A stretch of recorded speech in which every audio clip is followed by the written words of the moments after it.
வணக்கம். மந்த்ரா டி வாயிலாக உங்களை சந்திப்பதில் மிக்க மகிழ்ச்சி. ஜெகதீஸ்வரனின் அன்பு நேயர்களுக்கு என் அன்பான வணக்கங்கள். நம்ம இந்த காணொளியில என்ன பார்க்க போறோம் வந்து பாத்தீங்கன்னா, ஜூலை மாதம் மிதுன ராசி பலன்கள் நம்ம பார்க்க போறோம். பொதுவாகவே மிதுன ராசிக்காரங்க புதனோட அதிபதி, எப்பவுமே ஞானத்தின் உச்சம். எப்பவுமே இந்த மிதுன ராசிக்காரங்க தெளிவான முடிவு, தெளிவான சிந்தனைகள் அப்படிங்கிறது இருக்கக்கூடிய ஒரு ராசி எதுன்னா அவங்க மிதுன ராசி. இப்ப அவங்க கிட்ட போய் மிதுன ராசிக்காரங்க கிட்ட போய் நம்ம ஒரு நம்பி ஒரு விஷயம் நம்ம சொல்லலாம். நமக்கு ஒரு பிரச்சனை வரும்போது அவங்க கிட்ட வந்து நம்ம அட்வைஸுங்கிறது நம்ம கேட்கலாம். ஒரு தெளிவான முடிவு சொல்லுங்க அப்படின்னு நம்ம கேட்கலாம். பட் என்னன்னா அந்த புதன் வந்து ஒரு ஞானக்காரன். அப்படி இருக்கும் பொழுது இந்த ஜூலை மாதத்துல உங்களுக்கு இந்த கிரக நிலைகளால ஏற்படக்கூடிய மாற்றங்கள் என்ன, அதனால நமக்கு என்னென்ன மாற்றங்கள் வரப்போகுது அப்படின்னு சொல்லி நம்ம பார்க்க போறோம். பொதுவாகவே உங்க ராசிநாதன் புதன். இப்ப உங்க ராசிக்கு 2ஆம் இடத்துல வந்து பாத்தீங்கன்னா குடும்பஸ்தானத்துல சுக்கிரனோட சேர்க்கை பெற்று புதன் இருக்காரு. அது இல்லாம உங்க ராசியில சூரிய பகவான், உங்க ராசிக்கு 12ஆம் இடத்துல குரு பகவானும், லாபஸ்தானத்துல 11ஆம் இடத்துல ராகு பகவானும், தொழில்ஸ்தானத்துல சனி வக்கரம் அடைஞ்சு இருக்காரு. அது இல்லாம உங்க ராசிக்கு 4ஆம் இடத்துல கேது பகவான் இருக்காரு. இது வந்து பாத்தீங்கன்னா இந்த மாதத்தினுடைய கோச்சார கிரக நிலை. இதுக்கு முன்னாடி வந்து பாத்துட்டீங்கன்னா மத்தவங்களுக்கு பல யோசனைகள் நீங்க சொல்லியிருப்பீங்க. ஆனா அந்த யோசனைகள் நீங்க ஃபாலோ பண்ணிருக்க முடியாது. தடுமாற்றங்கள் வந்திருக்கும். பல சிந்தனைகள் வந்து பாத்துட்டீங்கன்னா அப்படி இருக்குமா, இப்படி இருக்குமா, அது மாதிரி இருக்குமா, இது மாதிரி இருக்குமா, பல குழப்பத்திலேயே உங்களுக்கு இருக்கும். ஆனா இப்ப உங்க ராசியிலேயே வந்து பாத்தீங்கன்னா சூரிய பகவான் இருக்காரு. இந்த சூரியன் வந்து பாத்தீங்கன்னா ஒரு தலைமை தாங்கக்கூடிய பொருள். இப்ப இந்த மாதத்துல நீங்க எங்க போய் ஒரு 10 பேர் இருக்கிற இடத்துல போய் நீங்க நின்னா கூட நீங்க ராஜாவா தெரிவீங்க. அது இல்லாம வந்து பாத்துட்டீங்கன்னா ஒரு உங்களை நம்பி ஒரு பொறுப்பு கொடுக்கக்கூடிய சூழ்நிலையில் உங்களை தேடி வரும். விலகி போன சொந்தங்கள் எல்லாம் உங்களை தேடி வருவாங்க. நீங்க யாரு நல்லவங்கன்னு சொல்லி நீங்க நம்பினீங்களோ அவங்க உங்களை ஏமாத்திட்டு போகலாம். உங்களை நீங்க நல்லவங்க இல்ல அப்படின்னு சொன்னவங்க அவங்க உங்களை தேடி வந்து நல்ல பேருங்கிறத வாங்குவாங்க. இது மாதிரி சூழ்நிலைலாம் உருவாகும். நிறைய பேருக்கு வந்து பாத்துட்டீங்கன்னா தொழில நல்ல மாற்றங்கள் வரும். டீச்சர் சம்பந்தப்பட்டதா இருக்கட்டும், பேங்க் சம்பந்தப்பட்டதா இருக்கட்டும், கணினி சம்பந்தப்பட்டதா இருக்கட்டும், ஆடிட்டிங் சம்பந்தப்பட்ட தொழிலா இருக்கட்டும், இவங்களுக்கெல்லாம் வந்து பாத்தீங்கன்னா நல்ல மாற்றங்கள் வரும். ஏன்னு கேட்டீங்கன்னா அந்த மிதுன ராசிக்காரங்க நமக்கு தெரிஞ்ச விஷயங்கள் மத்தவங்களுக்கு சொல்லி கொடுக்கக்கூடிய ஒரு வாய்ப்புகள் கண்டிப்பா இருக்கும். தொழில நிறைய பேருக்கு வந்து வேலை இல்லாதவங்களுக்கு கண்டிப்பா வேலைங்கிறது கண்டிப்பா கிடைக்கும். ஒரு இடத்துல நான் ரொம்ப நாளா ஒர்க் பண்ணிட்டு இருக்கேன், எனக்கான அங்கீகாரம் அங்க இல்லாம இருக்கு. அந்த அங்கீகாரம் வந்து உங்களை தேடி வரும். புதிய வாய்ப்புகள், புதிய ஒப்பந்தங்கள் உங்களை தேடி வர்றதுக்கு வாய்ப்புகள் அதிகம். ஏன்னு கேட்டீங்கன்னா உங்க ராசிநாதன் உங்க குடும்பஸ்தானத்துல 2ஆம் இடத்துல இருக்காரு. உங்க ராசியிலேயே சூரிய பகவான் இருக்காரு. அப்ப சூரிய பகவான் இருக்கும் பொழுது உங்களுக்கு தலைமை தாங்கக்கூடிய ஒரு பொறுப்பு, அங்கீகாரம் உங்களை தேடி வரும். அதே மாதிரி வெளியூர் பயணங்கள், வெளிநாடு பயணங்கள், நம்ம சொந்த ஊர்ல இருக்குமே வெளியூர் போய் நம்ம சம்பாதிக்கணும், அங்க ஒரு தொழில் ஆரம்பிக்கணும், இல்ல வெளிநாட்டுல போய் நம்ம வந்து ஒரு நிம்மதியான வாழ்க்கை வாழணும், நம்ம நினைச்ச வாழ்க்கை வாழணும் அப்படின்னு நினைச்சவங்களுக்கு எல்லாம் கட்டாயம் வந்து பாத்தீங்கன்னா இப்ப முன்னேற்றமான இருக்கக்கூடிய ஒரு சூழ்நிலை உருவாகும். நிறைய பேர் வந்து பாத்துட்டீங்கன்னா சொந்த ஊர்ல இருந்துட்டு வெளியூரோ இல்ல வெளிநாடோ போயிருப்பாங்க. சொந்த ஊர்ல இருக்கிற வரைக்கும் நிம்மதி இருந்திருக்கும். வெளியூர் வெளிநாடு போனதுக்கு அப்புறம் அவங்க வாழ்க்கை ஒரு எதிர்பார்த்து போயிருப்பாங்க. நம்ம வாழ்க்கை வெளியூர் வெளிநாடு எல்லாம் போனோம்னா நம்மளோட லைஃப் மாறிடும், நம்ம நினைச்ச வாழ்க்கை வாழலாம், தொழில் நமக்கு நல்லபடியா அமைஞ்சிரும், நம்ம ஒரு வீடு கட்டலாம், இடம் வாங்கலாம் அப்படின்னு சொல்லி போயிருப்பாங்க. ஆனா அங்க போனதுக்கு அப்புறம் ஏன் வந்தோம், நம்மளுடைய வாழ்க்கையை அப்படியே டோட்டலா சேஞ்ச் ஆயிடும்.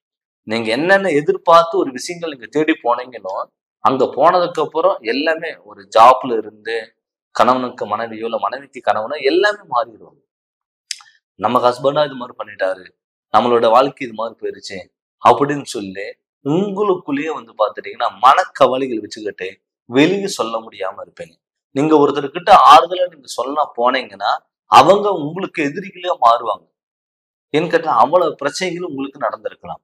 ஆனா இப்ப வந்து பாத்தீங்கன்னா அது எல்லாமே சரி செய்யக்கூடிய ஒரு மாதமா இந்த ஜூலை மாதம் இருக்க போகுது. ஏன்னு கேட்டீங்கன்னா வீட்டுல சுப நிகழ்ச்சிகள் நடக்க போகுது. ஏன்னு கேட்டீங்கன்னா 12ஆம் இடத்துல குரு பகவான் இருக்காரு. 12ஆம் இடத்துல விரைய குருவா இருக்கும்போது சுப விரயங்கள் வீட்டுல தேடி வரும். எப்பவுமே வீட்டுல வந்து சுப நிகழ்ச்சிகள் நடந்தாதான் நமக்கு ஒரு சந்தோஷங்கிறது இருக்கும். நம்ம செய்யற செயல்களும் நமக்கு நல்லபடியா இருக்கும். அதனால வீடு கட்ட முடியாதவங்க, வீடு வாங்கணும்னு நினைக்கிறவங்க தாராளமா நீங்க இது மாதிரிலாம் நீங்க வாங்கலாம். புதிய வாகனங்கள் புதிய வாகனங்கள் உங்களை தேடி வரும். நீங்க ஒரு பழைய வண்டி வச்சிருக்கீங்க, பழைய கார் வச்சிருக்கீங்க, அது நம்ம கொடுத்துட்டு புதுசா ஏதாவது நீங்க வாங்கலாம் அப்படின்னு எதிர்பார்த்தீங்கன்னா நீங்க தாராளமா இந்த டைம் வந்து நீங்க யூஸ் பண்ணிக்கலாம். அதே மாதிரி வந்து வெளியூர் பயணங்கள், இப்ப வெளிநாட்டுல போய் ஏதாவது பிசினஸ் பண்ணலாம், இல்ல உள்ளூர்ல ஏதாவது பிசினஸ் பண்ணலாம் அப்படின்னு நீங்க நினைச்சீங்கன்னா தாராளமா நீங்க பண்ணலாம்.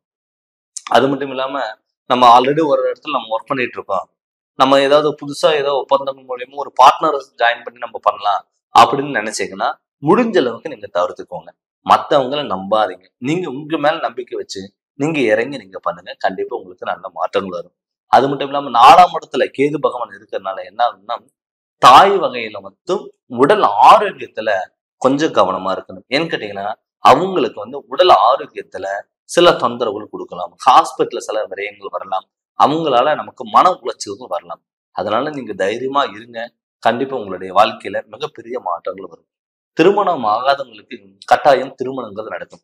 நமக்கெல்லாம் கல்யாணம் ஆகுமா? நிறைய பேர் வந்து பார்த்துட்டீங்கன்னா லவ் பண்ணிட்டு இருப்பாங்க. வீட்டுல சொல்லாம வேண்டாமா? இல்ல ஒரு ஒர்க் பண்ணிட்டு இருப்பாங்க. அங்க உங்களுக்கு வந்து யாரோ ஒரு உங்களுடைய பார்ட்னர் உங்களுக்கு பிடிச்சிருக்கும். நமக்கு அவங்க கிட்ட போய் நம்ம ப்ரப்போஸ் பண்ணலாமா? இல்ல வீட்டுக்கு கல்யாண பேச்சு எடுத்துட்டு போனா வீட்டுல நம்ம சொன்னா அவங்க கேட்பாங்களா? அப்படிங்கிறது நிறைய தடுமாற்றங்களோட நீங்க இருந்திருப்பீங்க. அவங்களுக்கெல்லாம் வந்து பாத்தீங்கன்னா இப்ப இந்த கரெக்டான டைம். என்னன்னு கேட்டீங்கன்னா உங்க ராசிக்கு 12ஆம் இடத்துல குரு இருக்கிறதுனால, விரய குருவா இருக்கிறதுனால, சுப விரயங்கள் நடக்கிறதுக்கு வாய்ப்புகள் அதிகமா இருக்கிறதுனால, அது இல்லாம சனி வக்கரம் அடைஞ்சிருக்கிறதுனால உங்களுக்கு அதிகமான பலன்கிறது கண்டிப்பா இந்த மாதத்துல இருக்கும். அதனால திருமணம் ஆகாதவங்களுக்கு கட்டாயம் திருமணங்கிறது நடக்கும். இல்ல சார் நான் திருமணம் பண்ணிட்டேன், கணவன் மனைவிக்குள்ள எப்ப பார்த்தாலும் சண்டை, நான் சொல்றது கேட்க மாட்டேங்கிறாங்க, ஒரு தேர்ட் பர்சன் வந்து சொன்னா கேட்கறாங்க, கணவன் மனைவிக்குள்ள ஒரு சின்ன விஷயம் நம்ம சொன்னா கூட அப்படியா இப்படியும் சொல்லிட்டு ஒரு கீரி பாம்பு ஒரு வீட்டுல உட்கார வச்சா எப்படி இருக்குமோ அது மாதிரி இருக்கு. கணவன் மனைவிக்குள்ள எப்ப பார்த்தாலும் சண்டை சச்சரவுகள் பிரச்சனைகள் தடுமாற்றங்கள். இது என்னடா வாழ்க்கை, நம்ம பிரிஞ்சிடலாம், நம்ம டைவர்ஸ் பண்ணிடலாம், நம்ம இனிமேல வந்து நம்ம ஹஸ்பண்ட் ஒய்ஃபா நம்ம இருக்கக்கூடாது அப்படின்னு நினைச்சவங்களுக்கு எல்லாம் வந்து பார்த்துட்டீங்கன்னா அவங்களுடைய வாழ்க்கையில மிகப்பெரிய மாற்றங்கள் வரும். வாழ்க்கையே வேண்டாம்னு சொல்லி நினைச்சவங்களுக்கு இப்ப வந்து பாத்தீங்கன்னா அந்த வாழ்க்கை நீங்க நினைச்ச மாதிரி மாறக்கூடிய வாய்ப்புகள் அதிகம். அதனால வந்து பாத்தீங்கன்னா உங்களுக்கு கணவன் மனைவிக்குள்ள ஒற்றுமையில் பிறக்கக்கூடிய ஒரு மாதமா இந்த மாதம் இருக்க போகுது. நிறைய பேர் வந்து பாத்தீங்கன்னா குழந்தை பாக்கியம் இல்லாம இருக்கு. கல்யாணம் பண்ணியிருப்பாங்க, கணவன் மனைவிக்குள்ள அந்யோன்யம் இருந்திருக்கும், குழந்தை பாக்கியங்கிற கருத்தெரிக்கும், கரு தங்காதுங்க. அது இல்லாம வந்து டேட் தள்ளி போகும். ஆனா பாத்தீங்கன்னா கன்சீவ் ஆயிருக்க மாட்டாங்க. நிறைய பேர் வந்து பாத்தீங்கன்னா குழந்தை பிறந்துமே வந்து பாத்தீங்கன்னா குழந்தைய பார்த்து கஷ்டப்படக்கூடிய ஒரு சூழ்நிலைலாம் உருவாயிருக்கும். அவங்களுக்கெல்லாம் வந்து பார்த்துட்டீங்கன்னா எவ்வளவு பெரிய பிரச்சனை இருந்தாலும் இந்த கிரக நிலைப்படி உங்களுக்கு இந்த மாதம் உங்களுக்கு நீங்க சூப்பரா இருக்கக்கூடிய ஒரு மாதம். குழந்தை பாக்கியம் இல்லாதவங்களுக்கு கட்டாயம் குழந்தை பாக்கியங்கிறது கண்டிப்பா கிடைக்கும். இந்த மாதத்துல உங்களுக்கு அற்புத பலன்கிறது கண்டிப்பா இருக்கு. அதை நீங்க முழுமையா நீங்க பயன்படுத்திக்கோங்க. அது மட்டும் இல்லாம நம்ம என்னதான் கிரக நிலைகள் கோச்சாரப்படி நம்ம பார்த்துட்டு இருந்தாலும் தன்னுடைய சுய ஜாதகத்துல நடக்கக்கூடிய திசாபுத்திகள் நம்மளோட ஜாதகத்துல யோக பலன் இருக்கா இல்ல தோஷ பலன் இருக்கா, ஏதாவது தோஷங்கள் இருந்தா அது சரி பண்றதுக்கு என்ன வழி, எந்த வகையில் நம்ம போகலாம். எப்பவுமே நம்ம தோஷங்கள் இருந்தா நல்ல பலன் வந்தாலுமே கூட நம்ம பயன்படுத்த முடியாது. அதனால உங்களுடைய ஜாதகத்தை நீங்க முழுமையா நீங்க தெரிஞ்சுக்கோங்க. நீங்க ஜாதகம் பார்க்கணும்னு சொல்லி விருப்பப்பட்டீங்கன்னா என்னுடைய நம்பருக்கு நீங்க ஃபோன் பண்ணி கன்சல்ட் பண்ணுங்க. கண்டிப்பா உங்களுக்கு நல்ல விளக்கங்கிறது நான் தரேங்க. இந்த சேனல் நீங்க ஃபர்ஸ்ட் டைம் பார்க்குற மாதிரி தான் சப்ஸ்கிரைப் பண்ணுங்க, பெல் பட்டனை டச் பண்ணுங்க, உங்க நண்பர்களுக்கு ஷேர் பண்ணுங்க. நன்றி, வணக்கம்.